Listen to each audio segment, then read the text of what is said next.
தினமலை.com நேயர்களுக்கு வணக்கம். ஒரு மனுஷனுக்கு நிறைய பணமும் செல்வாக்கும் இருந்துட்டா உடனே எல்லாரும் கேட்குது எப்போ அரசியலுக்கு வருவீங்க அப்படின்ட்டு தான். இதுக்கு நம்ம ரஜினி மட்டும் விதிவிலக்கா என்ன? பல ஆண்டுகளாக அவங்க ரசிகர்கள் கேட்குது எப்போ தலைவா அரசியலுக்கு வருவீங்க அப்படின்ட்டு தான். ஒரு மனுஷன் படத்தில் ஹீரோவாக நடிச்சிட்டா நிஜ வாழ்க்கையில் நடக்கிற பிரச்சனைகளும் தீர்த்துடுவார் அப்படின்னு நினைக்கிறது முட்டாள்தனம். அதே மாதிரி இவர் சினிமாக்காரர் தானே, இவருக்கு நம்ம பிரச்சனை தெரியுமான்னு நினைக்கிறது அதுவும் முட்டாள்தனம். அவர் அரசியலுக்கு வராரு வராமல் போகிறாருங்க, அது வேறு பிரச்சனை. இப்போ இருக்க அரசியல் சூழ்நிலைக்கு அவர் வந்தால் எப்படியெல்லாம் ரியாக்ட் பண்ணுவார் வாங்க பார்க்கலாம்.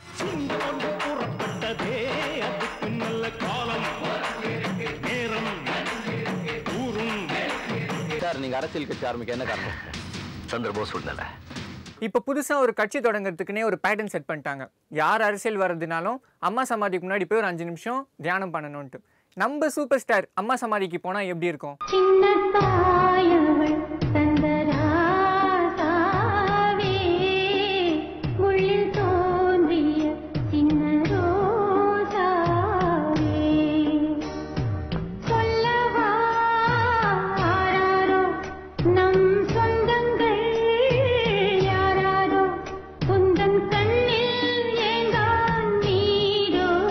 கூட்டணி வைக்கிறதுக்காகவே அரசியல் இருக்க இவரு நம்ம ரஜினியை போய் சந்திச்சா எப்படி இருக்கும்?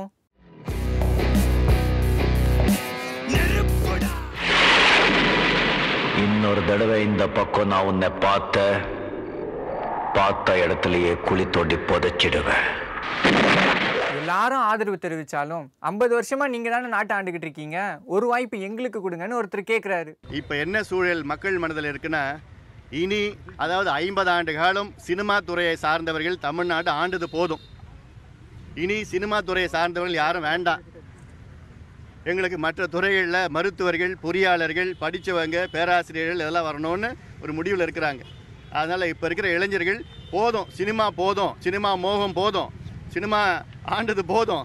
நான் முன்னுக்கு வருந்தா உனக்கு பிரச்சனை என்ன? நான் முன்னுக்கு வர வேண்டாம், கோட் சூட் போட வேண்டாம், கால் மேல கால் போட்டு உட்கார வேண்டாம், ஸ்டைலா கத்தா. இவ்வளவு பேர் சீரியஸா பேசிக்கிட்டு இருக்கும்போது திடீர்னு இனோவா கார்ல ஒருத்தர் வந்து பொசுக்குன்னு ஒரு வார்த்தை சொல்லிட்டாரு. ஊருக்கு தயார் என்றவர் அறிவித்திருப்பதன் மூலம் அவருடைய அகம்பாவமும் ஆணவமும் அதிலே வெளிப்படுகிறது. நான் யோசிக்காம பேச மாட்டேன், பேசின பிறகு யோசிக்க. இவ்வளவு ஆண்கள் பொறுமையா பேசிட்டு இருக்கும்போது தனி ஒரு பெண்ணா கோமா குரல் கொடுக்குறாங்க பாருங்க.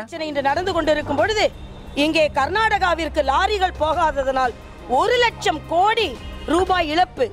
மற்றவர்களின் மனதை புண்படுத்துவதற்கு பதிலாக நீ கூறிய அதே பதிலை கொஞ்சம் புன்னகையுடன் குறிப்பார். இவர் எல்லாரும் தளபதின்னு சொல்றதுனால இவர் இப்படி சொன்னாரா, இல்ல உண்மையிலே இவர் கருத்து தானா? சூப்பர் ஸ்டார் ரஜினிகாந்த் அவர்கள் அரசியலுக்கு வர வேண்டும் என்று அவருடைய ரசிகர்கள் விரும்பிக் கொண்டிருக்கிறார்கள். எனவே அவர் அரசியலுக்கு வருவதோ வராததோ அது அவருடைய விருப்பம். எனவே அதிலே நான் என்னுடைய தனிப்பட்ட கருத்தை எதுவும் சொல்வதற்கு விரும்பவில்லை. மகிழ்ச்சி. இந்த மாதிரி எல்லாரும் ஒன்னொன்னு பேசுறாங்க, நீங்க எப்பதாங்க அரசியலுக்கு வருவீங்க அப்படின்ட்டு அவர்கிட்டே கேட்கும் போது அவர் என்ன சொன்னார்னா, போர் வரும்போது பார்த்துப்போம். ஒருவேளை அரசியலுக்கு வந்துட்டாருன்னு வைங்க, கட்சியும் ஆரம்பிச்சிட்டாரு. இப்ப இருக்க அரசியல் சூழ்நிலைக்கு இவர் நிலைமை இதுவா தான் இருக்கும்.